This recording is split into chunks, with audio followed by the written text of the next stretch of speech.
요한복음 14장 23절을 공동번역으로 좀 쉽게 번역된 공동번역으로 읽어드리겠습니다. 나를 사랑하는 사람은 내 말을 지킬 것이다. 그러면 나의 아버지께서도 그를 사랑하시겠고 아버지와 나는 그를 찾아가 그와 함께 살 것이다. 그의 말씀을 지키면 그냥 죽어서 천국에만 가는 것이 아니고 하나님과 예수께서 그 집에 들어와서 그들과 함께 사신다는 그런 말씀입니다. 그 반대가 되면 어떻겠습니까? 예루살렘 성전이 강도의 굴혈이 되었을 때 파멸을 면치 못하였습니다. 그러므로 크레물린이나 백악관, 청와대, 기타 의리의리한 많은 저택들, 권세가 있고 부가 있더라도 말씀이 그 안에서 살아 움직이고 그 안에 사는 사람이 말씀을 청종하지 아니하면은 그건 속빈강정과 같은 것입니다. 그게 생기가 없다는 겁니다. 하나님의 생기가 그게 들어와서 살 수가 없다는 것이죠. 그러면 그가 하신 말씀 요직은 뭐겠습니까? 하나님을 경외하고 이웃을 돌보라는 것입니다. 그리고 이웃을 돌보는 사람은 자신이 의식하지 않든 의식하든 즉 하나님을 명시적으로 믿든 안 믿든 간에 그 마음이 하나님께로 돌아가게 되어 있고 그리고 하나님은 그들 가운데 계십니다. 제가 40여 년 전에 잔디네 집 구할 때 일을 한번 말씀드리겠습니다. 한 70, 80, 한 6, 7년, 8년 이때쯤이에요. 이제 그때는 우리 이제 잔디네 집 생기기 전이었어. 새 집을 찾아가지고 전전할 때인데 1년이면 나가라 그래서 또 찾아다니고 그랬어요. 근데 언젠가 하여튼 석 달째 찾아 헤매는데 도무지 찾을 수가 없습니다. 당시 장애인들에 대한 편견이 심해가지고 택시도 잘 안 잡히고요. 집 구하는 것도 힘들었습니다. 근데 한날은 제가 이제 오늘 내가 나서 직접 한번 해보겠다 해서 같이 돌아다녔는데 이 한 4군데, 5군데인 것 같아요. 도저히 찾을 수가 없었습니다. 다 안 된다고 그랬었어요. 근데 이제 그 중개인 아주머니가 기독교인이어가지고 가면 꼭 기독교 어느 교회라는 팻말 붙어있는 집만 골라갔어요. 근데 그게 다 거절이 됐습니다. 그게 이제 주인 아줌마가 조금 우리가 보기 안쓰럽기도 하고 그랬는지 마지막으로 한번 가봅시다 했는데가 이제 불교인 집이었어요. 저도 각오를 단단히 했죠. 그때 제가 30대니까 88일 때입니다. 그러니까 정철영 권사님을 얻고 옛날에는 철문 큰 게 있으면 조그마한 쪽문 있잖아요. 여기 사람들 만나려 했습니다. 그 이렇게 숙여가지고 정모사 머리가 안 닿게 해서 이렇게 들어가서 딱 허리를 폈더니 주인 아줌마하고 눈이 딱 마주쳤습니다. 그 대청말에 딱 서 있다가 그 순간 갑자기 이 사람에게 집 주지 아니하면 내가 벌 받지 딱 이러는 겁니다. 큰 소리로. 그리고는 그 집에서 우리가 2년 동안 잘 살았습니다. 아들도 한 2~3명 있었는 것 같은데 그 아들들도 참 잘해줬어요. 그 가끔씩 생각나는 집이 그 집입니다. 그 어머니의 그 아들이다 싶은 생각이 들었는데요. 오늘 아침에 이 본문 말씀을 생각하다가 그 집이 떠올랐습니다. 그때 하나님이 우리 아들 예수님과 함께 이 불교인의 집에 들어와서 그들과 함께 그리고 우리 장애인들과 함께 사셨구나 하는 이런 강한 확신이 들었습니다. 이처럼 하나님 나라는 우리하고 멀리 떨어져 있는 게 아닙니다. 죽어서만 갈 수 있는 나라도 아닙니다. 이웃을 사랑하는 사람들 가운데 하나님 나라는 이미 거기 있는 것입니다. 예수 말씀하셨습니다. 여기 있다 저기 있다 하지 마라. 하나님 나라는 너희 가운데 있느니라. 요한복음 17장 21절. 만약 이러하지 아니하면은 우리는 살아서 우리 가운데 하나님이 계시고 예수께서 우리와 동행하시는구나라는 걸 경험하지 못한 사람이 죽으면 어떻게 되겠어요? 죽어도 똑같습니다. 그 나라는 언제나 연장선상에 있는 거예요. 그러니까 여러분들 이 일을 잘 기억하셔야 됩니다. 살아서 여기에서 비록 고통스럽고 힘들고 그다음에 앞이 캄캄하고 그렇지만 그럼에도 불구하고 말씀을 지키려고 굉장히 노력을 해야 됩니다. 그리고 그렇게 지키게 해달라고 기도도 하고 그러다 보면은 그런 기회가 생길 때 언제나 그 일을 할 수 있게 되어 있습니다. 성경에는 처음에는 부름을 받았지만은 이게 나중에 자기 욕심 채우려다가 일을 망쳐버린 사람들 얘기가 많이 있습니다. 그 중에 여로보암이라는 이스라엘이 남북으로 갈라질 때 그 북왕국의 초대 임금 여로보암 얘기를 좀 해보겠습니다. 이 여로보암은 아주 신실한 그 장군이었다고 알려져 있습니다. 그런데 이 솔로몬이 워낙 말년에 우상 숭배에 빠져가지고 처첩들이 수백 명이 되는데 그들 이제 그 종교를 다 받아들여서 성전이 엉망진창이 됐습니다. 본인이 성전을 1,000번째를 드리면서 성전을 짓고 하나님이 네가 지혜를 구하니 나를 것도 다 주겠다 하셔가지고 온갖 복을 누린 사람이었는데 그 복이 지나쳐서 그 다음에 엉뚱한 이제 급은 어두운 힘들도 거기에 들어오게 됐던 것입니다. 그리고 그 아들은 더 이제 폐악질이 심했는지 그 북쪽 사람들이 아버지 돌아가신 뒤에 이제 북쪽 사람들이 아버지가 했던 것보다 그 좀 부담을 줄여주면 우리가 당신을 섬기겠다 이렇게 이야기를 해요. 그러니까 아버지가 학정도 저지르고 이제 그 세금도 많이 걷어내고 그렇게 했는 것 같아요. 근데 그 아들 르호보암이 자기 동료 젊은이들 말 따라가지고 노인들은 그 따라 그렇게 하라고 그랬었어요. 장로들. 근데 젊은이들이 뭐 그렇게 할 거 있냐? 더 세게 그냥 합시다. 이렇게 됐습니다. 결국 북쪽 사람들은 그 열지파가 됐어요. 우리는 당신하고 이제 뭘 나누어서 같이 더불어 살고 이런 거 없다. 우리는 따로 가겠다. 이렇게 가서 이제 새로운 나라를 세울 때 임금을 여로보암으로 추대를 했습니다. 그 여로보암은 그 이전에 이미 선지자로부터 이제 그 증거를 받아요. 그 옷을 12개 조각으로 나눈 10개를 주는 그런 거고, 네가 진실로 하나님을 섬겨라. 이렇게 그 선지자가 말해줍니다.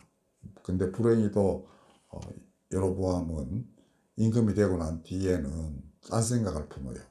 이게 성전이 예루살렘에 있는데 자기 휘하에 있는 이제 그 북왕국 쪽 사람들이 성전은 계속 예루살렘에 가는 거예요. 그러니까 그러다 보면 야 이게 민심이 전부 다 남쪽 유다 왕국으로 가겠구나라는 이런 걱정을 했습니다. 이때부터 이제 그는 그쪽 지역에 따로 신당도 세우고 그 다음에 자기가 제사장도 마음대로 임명도 하고 스스로가 또 그 제사를 주관도 하고 이렇게 했습니다. 그러다가 이제 선지자의 경고를 받죠. 아들도 뭐 이렇게 죽을 정도로 가게 되고 이러니까 선지자가 이제 그러니까 여로보암의 아내를 그 이제 선지자에게 보내가지고 운명에 대해서 물었습니다. 근데 그때 선지자는 너의 집안이 파멸이 이를 것이다 이렇게 이제 합니다. 그리고 상당한 시일이 흐른 뒤에 실제로 그렇게 돼요. 그래서 성경은 그냥 간단하게 평가를 합니다. 이렇게 하여 하나님의 말씀이 이루어졌다. 그렇게 선언하고 있습니다. 굉장히 시간은 좀 텀은 길어요. 예루살렘이 예수님으로부터 어떤 그 파멸의 경고를 받은 게 돌아가시기 직전인데 파멸은 40년쯤 뒤에 이루어졌습니다. 한 세대가 완전히 지난 뒤죠. 그리고 실제로 이제 예수님을 핍박하고 정말 성전 그 근처에서 다 재판도 이루어지고 했지 않습니까? 그런데 정작 그들보다는 그들의 후손들이 그 예루살렘에 몰려 있다가 거의 100만 명이 학살당하는 그런 대참극을 겪게 됐습니다. 그러니까 당장 눈에 보이는 하나님의 직계가 없다 해서 결코 그게 없어지는 것이 아닙니다. 인간의 죄는 반드시 무언가의 그 응보가 있어야만 그게 씻겨지는 것인데 우리 기독교인들은 예수께서 그 죄가를 대신 다 감당하셨다 이렇게 고백합니다. 그래서 그를 믿기만 하면 다 구원 얻는다라고 되어 있는데 이게 좀 비상적이죠. 그게 어떻게 내 대신 감당했을까? 뭐 이렇게 생각을 합니다. 근데 여러분 잘 생각해 보십시오. 그가 하신 말씀, 이거는 지금 우리가 그 여러 곳에 그 복음서에 네 복음서에 산재에 있습니다. 그 어느 것을 봐도 아, 이 참 사람을 새롭게 하는 그런 말씀이구나 하는 느낌을 갖게 됩니다. 그 다음에 그 십자가 사건, 그 다음 부활하신 얘기, 다시 오시겠다는 약속, 이런 것을 보면은 이분과 함께 있으면은 내가 좀 깨끗해지겠구나라는 생각하게 돼요. 그 흑인들 중에 그런 사람이 많았다 합니다. 그 노예선에 끌려가서 뭐 이렇게 뭐한 반수가 그냥 배에 타고 가다 죽었다고 그렇게 돼 있는데, 예수께서 고난당하신 그림이 있는 거, 그 영어를 듣지도 못하는데 그림만 보고 그들이 감복했다는 겁니다. 아, 이분은 우리와 같이 계시는 분이구나.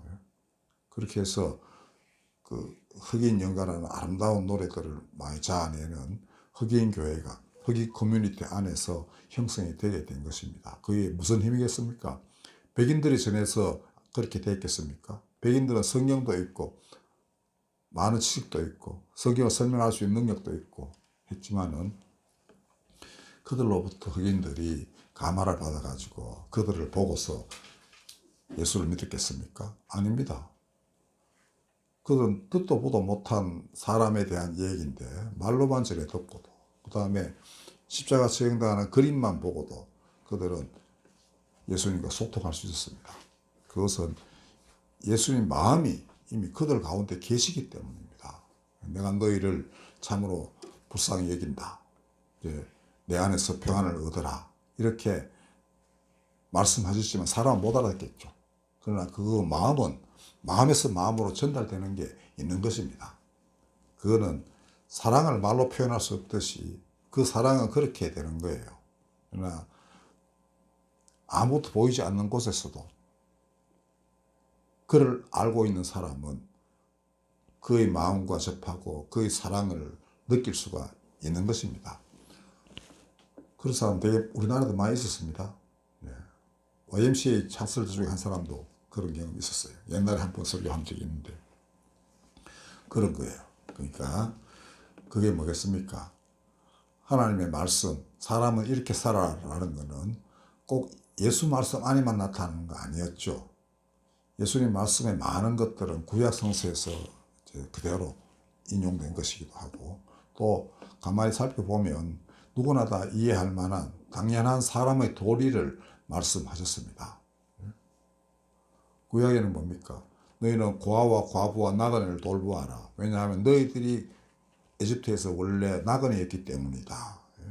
그러니까 너 처지를 다 돌이켜봐라. 그러면 네가 옛날에 꼭 필요할 때, 도움이 필요할 때 도와준 사람이 있지 않느냐. 너도 그와 같이 하라. 이거였습니다. 황금률이 바로 그걸 가르치고 있는 것이죠. 하나님은 이스라엘에게 율법을 많이 주셨지만은 그렇게 어려운 거 아니었습니다. 네 처지를 생각해 봐라. 그리고 이제 아주 알아듣기 쉽게 말씀하신 거죠. 너희 가운데 과부도 있고 고아도 있고 나그네도 안 있느냐. 근데 너희가 원래 그랬지 않느냐. 근데 너희가 그때 필요한 게 뭐였냐. 너희에게 손을 내밀어 주는 사람 아니었느냐. 그거 가지고 가르치신 겁니다. 그리고 신명기 15장에 보면은 율법을 주는 목적이 뭐냐. 너희가 사람들 가운데 가난한 자가 없게 하려 합니다. 이렇게 명백하게 말씀하고 계십니다. 예수님도 마찬가지셨습니다. 사람들이 기대하던 메시아는 막 경천동지할 큰 능력으로 로마 황제 막 그냥 날려버리고 이스라엘에게 막 엄청난 부와 권력을 줘가지고 세상을 다스리게 하고 이런 메시아인 줄 알았습니다. 근데 와서 보니까 기껏하는 게 그냥 병자 하나 고치고, 그 다음에 배고픈 사람 있으면 기적을 일으켜주고 물고기와 떡을 주시고, 말씀을 들어보면 정말 뭔가 새로운 기운이 자기 속에 차는 것 같은데 아직 이게 잘 안 되는 겁니다. 내가 원했던 거는, 우리가 원한, 이스라엘 백성이 원하는 거는 솔로몬보다도 더 큰, 다윗보다도 더 큰 임금이 더 큰 권력과 능력을 지닌 분이 오셔가지고 우리를 세계의 지배자로 만들어야 되는 건데 이 아니라는 겁니다. 근데 그럼 그 대신에 제일 밑바닥에 가서 사람들이 가장 필요로 하는 그 무언가를 채워준 겁니다. 사실 이스라엘에게 세상을 지배할 만한 권력이 필요했겠습니까? 그거 없어도 잘 살 수 있습니다. 하나님 말씀을 따르면. 그죠? 그게 정말 좋은 삶인데 그건 과도한 걸 원했던 것입니다. 이거 예수님 말씀은 개인에서부터 나라와 인류 전체에 이르기까지 적용되지 않는 곳이 하나도 없습니다. 말씀을 청종하면 분명히 그 안에 하나님의 평안이 찾아오게 되고, 그렇지 아니하면은 많은 걸 가지고 있음에도 불구하고 늘 불안하게 되고, 그게 이 사람 사는 세상의 도리입니다. 왜냐하면 하나님이 계시기 때문입니다. 그분과 하나님이 계시는 것 같지 않은 느낌이 어느 날 팍 들거든요. 야, 이거 내가 이러다가 참 어떻게 되지? 근데 그때가 바로 하나님 찾아와서 돌이켜라 하는 그런 때입니다. 그때 돌이키면 되는 것입니다. 또 기독교인들은 날 때부터 기독교인 되게 많잖아요. 그게 이제 심각하게 다가오지 않을 때가 많은데, 하나님은 그런 경우에는 인생살이에서 반드시 시련을 한번 주시게 되어 있습니다. 그러면 그때에서 비로소 자신의 어릴 때부터의 그 어떤 신앙의 환경이 얼마나 복된 것인가를 깨닫고 자신을 새롭게 돌이키면서 신앙을 재정립하게 되어 있습니다. 하나님은 그와 같이 선인이나 악인이나 가리지 않고 햇빛과 비를 주시는 자비로우신 분입니다. 오늘 우리 사회 좀 복잡하죠. 지도자를 꼭 뽑아야 되는데,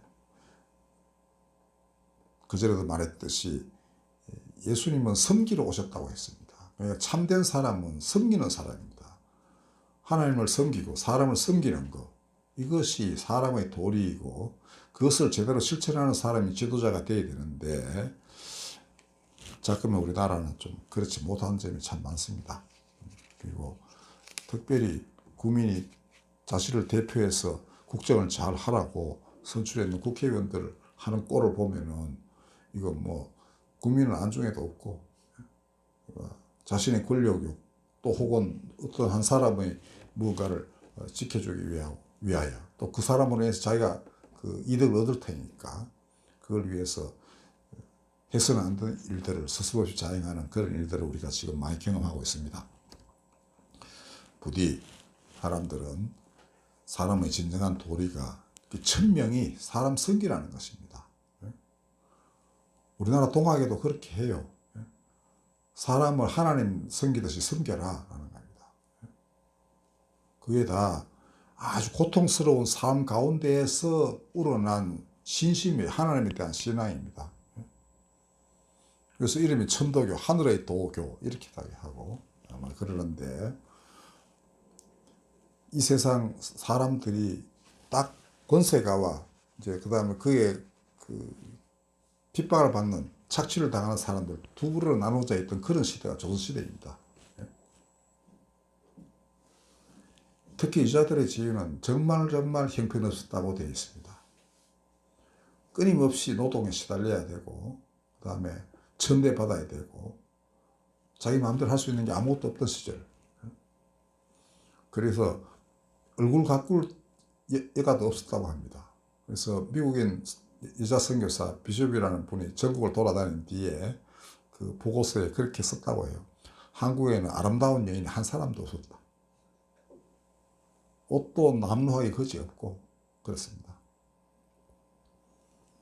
거의 뭐 특히 그때가 전 세계적으로 뭐 기상이변이 생겨가지고 흉작이 계속 이어질 때니까 굶어 죽는 사람이 부지기수였는데도 불구하고 이 관리들은 계속 이제 돌아가면서 그 자리를 차지해요. 그러니까 1년에 한 번 바뀌어도 그만 다행인데 1년에 한 두세 번씩 그 사또가 바뀌는 거예요. 그러면 왜 바뀌느냐? 뇌물 주고 이제 계속 자리 찾아가 나가니까 앞에 사람은 자기도 뇌물 주고 그 자리 찾았으니 차지했으니까 막 끌고 모아야 되잖아요. 자기 준 것보다 더 많이 끌고 모아야 되고.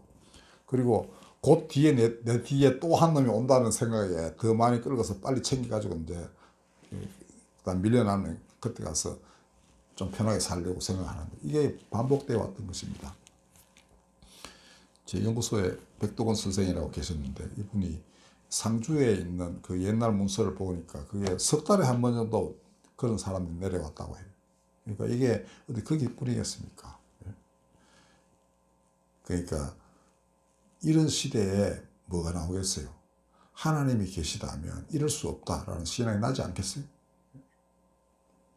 그리고 이 지도자들이 과연 이래가 되겠느냐? 진실로 사람이 하나님을 하늘로부터 오는 말씀을 따라야 사는데 이건 아니다. 이러면 이제 반란도 일어나게 되고 이제 새로운 종교운동이 특히 일어나게 되어 있습니다. 우리나라에서 그런 자생적인 신앙이 일어난 게 나중에 따져보면은 이 그리스도교의 하나님 신앙하고 결합되고 일치되는 부분이 굉장히 많아요. 그러니까 그거는 하나님이 이 땅에 아직 예수의 이름이 널리 퍼지기 전에 사람들 마음속에 이미 그걸 예비를 하신 것입니다. 그리고 찾아오셔서 사람들의 마음을 일깨우고 사람의 길이 무엇인지를 가르쳐 주신 것이죠. 그들은 가난하고 힘들었기 때문에 이웃 사람들을 돌보기도 했습니다. 서로 동병상련 그래가지고 같이 살아가기도 하고 그런 노력을 많이 기울였는데 그렇게 해서 신앙 공동체가 생겨나기도 하고 그게 바로 그 뿌리에서 그 토양에서 그리스도교가 들어와 가지고 정말 요원의 불길처럼 퍼져나갔던 것입니다. 특히 천주교는 여성들 가운데 아주 널리 퍼지게 되어 있었다고 해요. 대부분의 부인까지도 천주교인이었다는 얘기가 있으니까 왕실에까지도 늘 흘러넘쳐서 들어갔던 것입니다. 개신교 마찬가지입니다.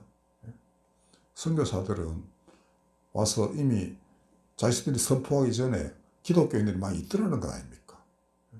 그리고 그들이 뭘 선포하기 전에 먼저 성경 갖고 들어와서 교회도 세우기도 하고 이게 한국 사람들입니다. 왜 그랬을까요? 하나님이 이미 와 계시기 때문입니다. 왜 와 계셨을까요? 이들은 이렇게 사악한 사람들이 판을 치는 세상에서 진리가 무엇이며 사람의 도리가 무엇인지를 찾으려 했던 사람이고 그렇게 살려고 노력했던 사람이기 때문입니다. 즉 그들은 하늘을 공경하고 두려워하면서 이웃을 돌볼 것을 자신들의 의무로 생각했습니다. 그렇기 때문에 하나님이 그 가운데 이미 와 계셨고 그들과 함께 살고 계셨던 것입니다. 그래서 오늘날의 교회가 이렇게 크게 된 거예요.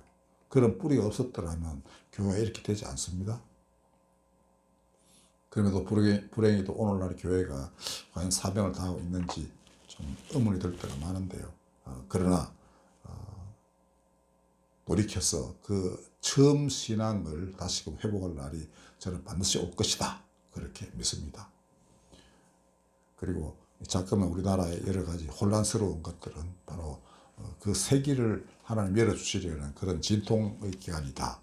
이렇게 생각도 되고요. 하여튼 여러분들 오늘 말씀대로 그를 사랑하는 사람은 그의 말을 지킵니다. 그러면 그가 예수께서 아버지와 함께 그들 가운데 그 집에 들어와서 사시는 것입니다. 이걸 명심하십시오. 그러면 두려울 게 없겠죠. 그리고 반드시 기쁨이 찾아오게 되고 평화가 깃들 것입니다. 물론 고통스러운 일들은 늘 있습니다. 그렇지만은 눈물을 흘리며 씨를 뿌리는 자가 기쁨으로 단을 가지고 들어온다는 거. 이거 3000년 된 기독교 신앙의 그 가장 핵심적인 고백입니다. 언제나 기쁘게 씨를 뿌리고 이렇지 않습니다. 하나님의 미랄이 땅에 떨어져야 많은 열매를 맺듯이 떨어진다는 건 뭡니까? 자기를 희생하는 거 아니겠습니까? 미랄이 하나 희생돼야 그 다음에 그 30배, 60배, 100배의 열매를 맺는 거 그겁니다. 그렇게 미랄되는 거는 고통스러운 일이죠. 불의가 성행하고 사람들이 사랑이 다 식어진 그 마지막 때에 말씀을 정종하고 따르고 실행하려는 사람은 힘듭니다. 고통스럽습니다. 주변 사람 다 떠말립니다. 그렇게 살지 말라고. 그렇게 살다가 네 어떻게 할래? 이런 말 수없이 듣습니다. 그렇지만은 그렇게 살아야만 되는 거예요. 그럴 때 비로소 그를 통하여 또 그들을 통하여 하나님의 나라가 그 주변에 사람들 모두에게 임하시는 것입니다. 우리나라도 지금 6월 3일에 대결단해야 될 날인데 그날 부디 그런 대로 하나님의 뜻을 청종하는 그런 신앙적인 태도를 지닌 사람이 선출될 수 있기를 바랍니다. 지금 미국 대통령도 그렇고 크레물린에 있는 푸틴은 더 그렇고 이게 도대체 이 사람들이 하나님의 말씀을 예수를 사랑하고 그의 말씀을 지키는 사람인지 다 그 부활절이면 교회 가가지고 뭐 하는 사람들입니다. 푸틴도 가서 축복도 받고 그래요. 트럼프는 더 말할 것도 없고 그럼에도 불구하고 하나님은 속사람을 보는 분이죠. 겉으로 드러난 것 가지고는 아무런 지표가 되지 못합니다. 증거가 못 되는 거예요. 그 안에 하나님을 사랑하고 예수를 사랑하고 그래서 그 입에서 나오는 말씀을 지키는지 그렇게 해서 이웃을 돌보고 이웃을 사랑하는 것인지 이웃을 섬기는 것인지 이거를 잘 파악해야 됩니다. 미국 대통령 트럼프는 그 전에 우크라이나 대통령 젤렌스키에게도 아주 창피를 주더니만 이번에는 아주 남아프리카 공화국의 흑인 대통령을 또 공개석에 대놓고 그 코너에 몰아가지고 막 그 후려치고 그랬는데 그거 예수님하고 아무런 상관이 없는 예수님과 하나도 안 닮은 그런 행동입니다. 예수님이 사람 그렇게 하실 수 있습니까? 특별히 자기보다 약한 사람에 대해서 그렇게 하신 적이 없습니다. 예수님은. 권세가들에 대해서는 헤롯에 대해서 그 여우 같은 놈 이런 이제 고약한 말을 하신 적이 있고 바리새인들처럼 자기가 세상에서 가장 의로운 사람이다. 이들에게는 음부에까지 낮아지리라. 이렇게 그 강하게 비판하셨지만은 자신보다 못한 사람, 정말 많은 것들이 그 결핍된 사람을 예수님이 이렇게 대하신 적이 없다는 것입니다. 자, 그래서 우리는 세상에서 뭘 많이 받으면 혹은 권세를 갖게 되면 다 하나님이 그 권세를 주셨다고 생각하지만 그렇지 않습니다. 주시긴 했겠죠. 그렇지만 아까 제가 여로보암 얘기 드렸잖아요. 그러나 어느 순간 그의 마음이 자기 욕심 채우는 대로 기울어지면은 그는 더 이상 하나님의 선택받은 자가 아니라는 것입니다. 촛대가 옮겨간다는 거예요. 아니, 촛불이 꺼지는 것이죠. 이 점을 명심해야 됩니다. 우리 개인에서부터 국가, 인류 전체에 이르기까지 사람 살이는 똑같습니다. 오직 그의 말씀대로 사는 것, 이것만이 인간이 살아갈 길이라는 것 명심하시기 바랍니다.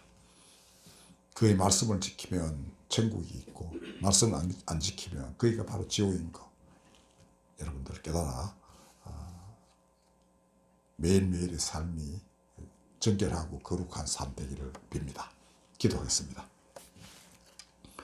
거룩하신 하나님, 말씀을 지키면 그 집에 예수님과 아버지 하나님이 들어와 같이 사시는 것 저희가 믿나이다. 우리 눈에는 보이지 않고 마음은 그래도 불안하지만 이 말씀으로 우리가 위로를 얻고 이 말씀대로 되기를 기도하옵고 이 말씀대로 예수께서 우리와 같이 계심을 믿게 하여 주시옵소서. 거룩하신 하나님, 이 땅이 참으로 하나님 보시기에 역겹기 그지없는 더러운 세상이지만 우리 주 예수의 보혈은 이 모든 것을 깨끗게 하고도 나음이 있나이다. 그 한없이 큰 사랑으로 이 세상을 덮으사 허물을 사하시옵고 돌이키는 자에게 복과 은혜를 주시옵고 회개하는 자에게는 용서의 은총을 더하여 주시옵소서. 그렇지 아니한 자에게는 어떤 점에서 견디기 힘든 심판이 있을 것을 저희가 아나이다. 그 길을 통하여 그 정화의 불을 통하여 또 다른 삶의 길이 열려지기를 빕니다. 하나님, 이 땅에 수없이 많은 억울한 희생자들, 그 모두를 일으키시고 새 몸 주시고 새 옷 입히셔서 당신의 백성 삼으소서. 예수님의 이름으로 기도하였습니다. 아멘. 찬송가 220장 부르겠습니다.